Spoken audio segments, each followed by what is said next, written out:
मस्त हो गया। वो गुरु की कोई डिवाइन इम्पल्स आ जाती है, वो कहती है यार 40 दिन का कैंप करो, तो मैं कर देता हूँ, फंस जाता हूँ। वो करना पड़ता है, क्या करूं, मेरे को अपनी मर्जी नहीं होती। अभी वो कल को कहेंगे 108 दिन का करो, तो करना ही पड़ेगा, हो जाए 108 दिन। बल्कि उससे शिष्य को लाभ ही होगा। क्या इस विरोधाभास पर कुछ कहना चाहेंगे? अब ये देख, ये डीडी का दूसरा पत्र है। एक पत्र मैंने बीच में लिया नहीं, उसके बाद ये पत्र है। Beloved Swami ji, thank you thank you thank you thank you for pointing out my stupidity. ये शिष्यत्व। ऐसा व्यक्ति सीखेगा, आगे बढ़ेगा। अब क्रोध का क्या अर्थ हुआ ये तो खुद समझ ले कि क्रोध क्यों जरूरी है। हकीकत यह है कि क्रोध दिखावा है। काय का क्रोध? और अगर क्रोध है भी से तो गलत क्या है उसमें? क्या पशु परमात्मा नहीं है?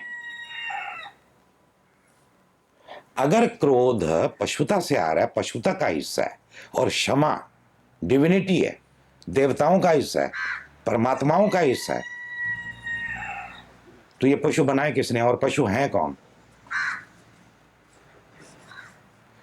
सब परमात्मा के विविध रूप हैं।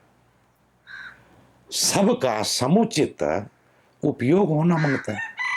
तुम अपनी धारणा को लिपट जाते हो और समझते हो कि मैं ठीक हूं। धारणा सिर्फ बिलीव है, कंसेप्ट है, जीवन नहीं है। जीवन में दोनों है, क्षमा भी है, क्रोध भी है। अभी वो कहता है, please forgive me my grave mistake, you have never done any mistake. Ajay, जो तू कर सकता है वही तो तू कर रहा है। एक बार तू थोड़ा सा जाग जा, फिर वो तो भूले करके दिखा। तू कर ही नहीं सकता, तो किन भूलों के लिए मैंने क्षमा करूं? और इस ढंग से अगर मैं गुस्सा होते रहूं तो फिर सारी भूल कर रहे हैं। अब कोई कहता कि जी नहीं, मेरे को फ्रूटी खाना है, अब उस पर मैं गुस्सा हूं क्या? ये कोई भूल नहीं है। भूल वो है जो तुम होश में करते हो, होश में भूलें होती नहीं। और माफ कौन करेगा?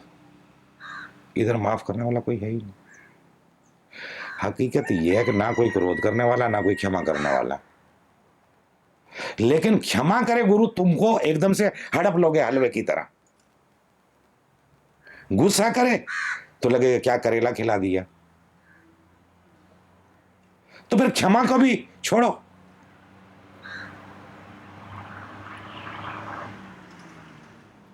और अगर क्षमा तुम्हें गुरु की चाहिए, प्रेम चाहिए, तो फिर कभी कभी थोड़ा सा करेला जो है वो स्वास्थ्यवर्धक होता है, एंटीबायोटिक होता है। वो भी कई चीजों को काटता है, जो तत्व विषैले बढ़ गए हैं तुम्हारे अंदर उसको काट देता है। नहीं, हर वक्त चुनाव चाहिए कि ये होना, ये नहीं होना, ये मेरे को दे दो, ये मेरे को नहीं चाहिए। ये सशर्त नहीं होता। पहली तो बात ये है कि गुरु तुमने ही पैदा किया है, अब पैदा किया तो भोगो।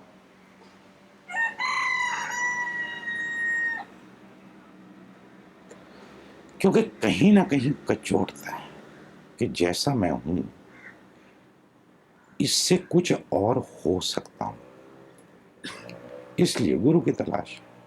और गुरु वो है कि जो वो तुम हो सकते हो वो ऑलरेडी हो गया। तू उसके रास्ते जाने पहचाने हैं, वो तुम्हें तुम्हारी जेल से निकाल सकता है, क्योंकि वो भी उसी जेल खाने में रहा है। उसको पता है कि संतरी कब सोते हैं, पहरा कब ढीला होता है, कहाँ सुरंग बनाई जा सकती है, कैसे अंदर टूल भेजे जा सकते हैं, कैसे अंदर सहायता पहुंचाई जा सकती है। तुम तो विवश हो, और तुम लकी हो कि कोई व्यक्ति जो सारे जेल खाने को जानता है और तुम्हें बाहर निकाल सकता है, अब उस पर भी तुम शर्तें ला दो तो कैसे निकालेगा। और चिट्ठियां भी तुमने लिखी हैं, भाई यार छुड़वाओ इस जेल से, कुछ तो करो।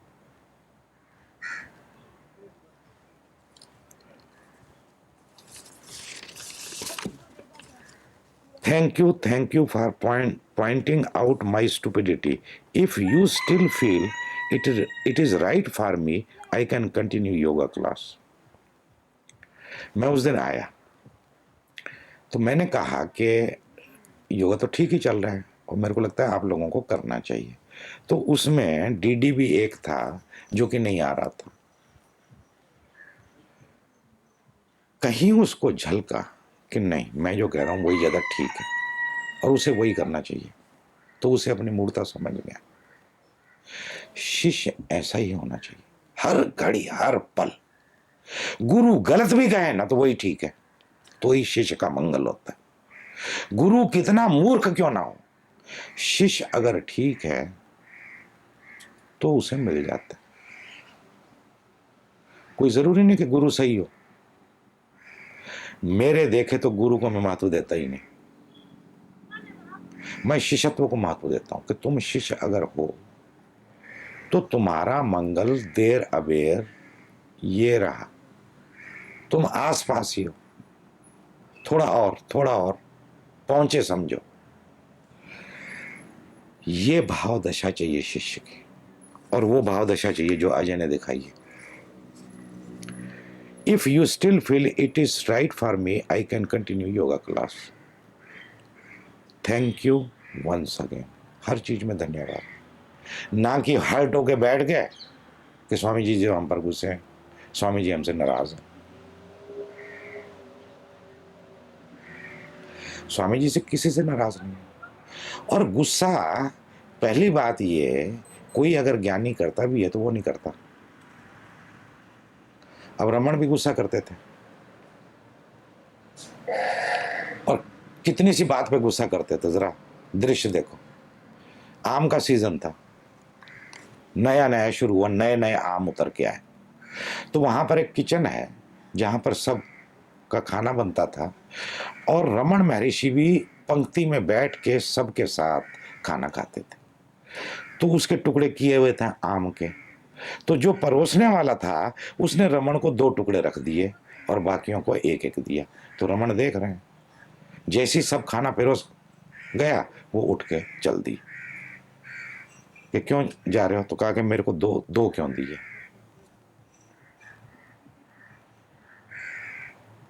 कि मेरे को तुमने 2 फांक क्यों दी आम की, इतनी सी बात।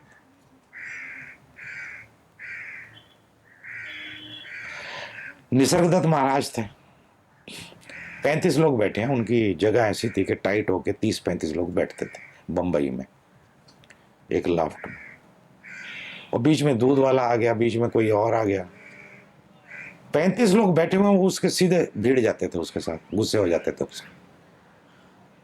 लोग बड़े हैरान होते थे कि ये ज्ञानी व्यक्ति है, ये गुस्से क्यों हो रहा है, इसको गुस्से नहीं होना चाहिए। अब हमारा तर्क तो यही है, और उनसे पूछो तो वो कहते हैं कि मैं होता ही नहीं। ये तो त्रिगुणातीत जो अवस्था है, ये जो त्रिगुण है, ये जो 3 गुण है, रज और तम सत, ये अपना खेल करते रहते हैं। और मजे की बात यह है कि 1 सेकंड नहीं लगा कि हैरानी होती थी कि ये व्यक्ति अभी गुस्से हो रहा था, इसका गुस्सा कहां गया। तुम जब गुस्से होते हो तो कैसा चलता है, कई लोगों को तो गुस्सा जन्मों तक चलता है, बदले की भावना बार बार जन्म लिए रहते हैं कि उसका खून करके ही, जब तक मैं खून कर नहीं दूंगा तब तक शांत नहीं होऊंगा, ऐसा गुस्सा चलता रहता। ज्ञानी का गुस्सा आया कि गया, हवा का झोंका, वो हवा का झोंका भी तुम निर्मित करते हो। चूंकि उसने जिम्मेदारी ले ली है, अब जिसको लात मारी उसकी क्या जिम्मेदारी है? भिक्षुक की कोई जिम्मेदारी नहीं। उसको तो वैसा करना ही चाहिए था जैसा उसने किया, ठीक ही किया। लेकिन ऐसा मत समझना कि वो बड़ा परम श्रेष्ठ हो गया। आए ना जरा बीवी बच्चों के साथ आया, जिंदगी में आए, सब चीज करें। अब यहां पर आपके साथ सिर्फ बात ही नहीं कर रहे, पूरे कैंप का आयोजन भी किया, भोजन की भी चिंता करनी है, ये हाल ठीक से बने वो भी चिंता करनी है, लाउड स्पीकर भी ठीक से चाहिए, साउंड सिस्टम भी ठीक से होना चाहिए, हर चीज की फिक्र है, फूल भी चाहिए, सफाई भी चाहिए। अब इस हाल की सफाई करने को कोई तैयार नहीं है, कल से मैं आके करने वाला हूं, हो जाए। किसी की तबीयत खराब है और किसी ने कहा है कि मेरे को तो बोलना ही मत, I will come and do it, I don't mind anything, why not. मैं अगर इसको साफ करूंगा तो मैं क्या घिस जाऊंगा क्या? मेरा कुछ, मेरा बुद्धत्व तो कम हो जाएगा? अगर है तो नहीं होगा। लेकिन तुम किस बात का ध्यान कर रहे हो?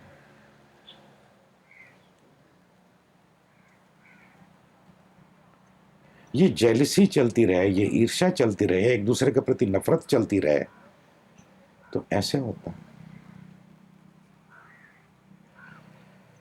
शिष्य होने की फिक्र करो।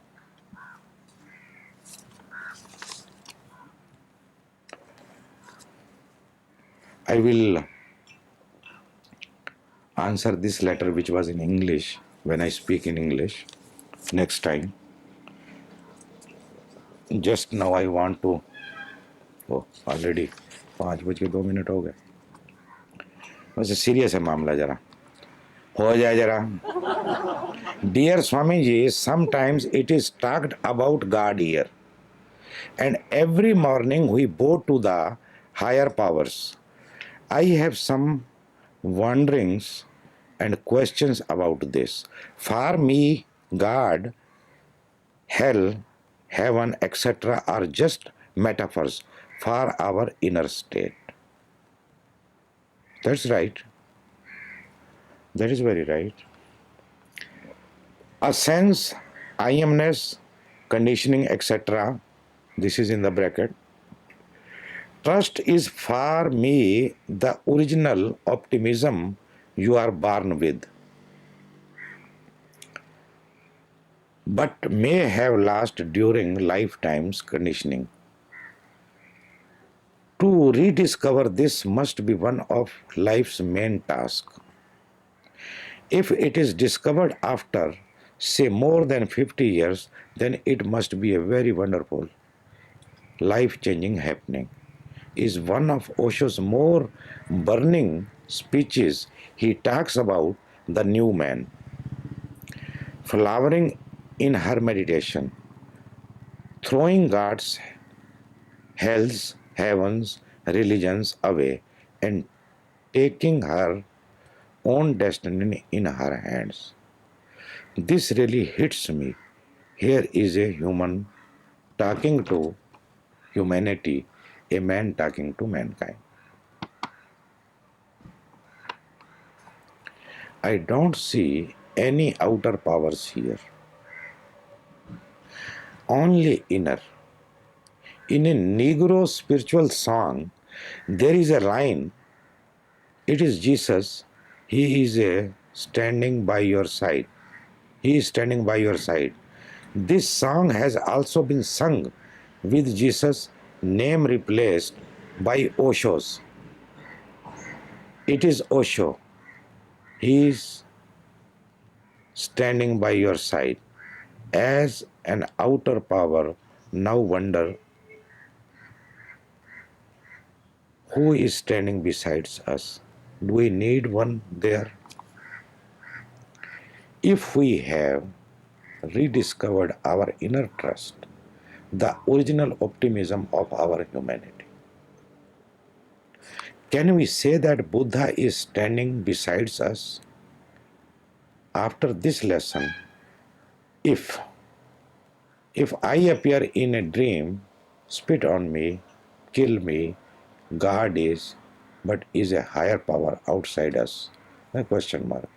For me, Osho's Jesus and Buddha's gift to the world is their wisdom, light, depth, timelessness. With all love from Rajan. Rajan, we will talk later. It's a very, very big issue. We need to talk. But one thing, the next week, which starts from day after tomorrow, from 5th, that is the last week of our silence. It will be better if you people go even more deeper. If somebody is talking or little in let go, he should become little sincere, not serious, sincere. Be with yourself as much as possible. Don't talk, don't complain, don't demand, no expectation, just be with yourself. Give total energy to yourself. This is the last week of our silence. Better not to ask anything, but still I am available. If you go on asking, I will go on answering. I will give you new time schedule maybe tomorrow for the next week, for next 7 days. We will open our silence on 12th morning. Maybe near about 8:30 or 9. Until then, you keep your silence intact. Be just yourself. Don't interact in any way with eyes, with sound. Go on doing what you are doing. Follow the schedule. Just be yourself. Only 1 week left. So become little more sincere about your silence. Few people who are working like Anandita or Raskhan or Gyandev, Manish, me, then Sakshi, and then Shobha. I will request them, no, that is a different issue. If they like to go into the silence, they also can go. I will be here taking care of you as possible as I can. And I will be really happy. I will be really happy. You all people also can taste the silence for 1 week. So now is the time for having our tea. And in this week, Rajan, if you see me, just ignore me. Don't spit on me. That is not needed. Why you waste your spit on me? But you just ignore me. There is no need to greet me. I will be there all the time. There is no need, not at all. If you can manage, it will be really good and I will be really happy. Just forget me. And if you can forget me, you can forget anybody. I will tell you tomorrow when I read the new schedule for 1 week. I may not be greeting you all the time, maybe once or twice. That I will tell you tomorrow. But if you meet me or see me on the way or here and there, just ignore me as if I am not there. But there is no need to do such things like suggested. I think you understand.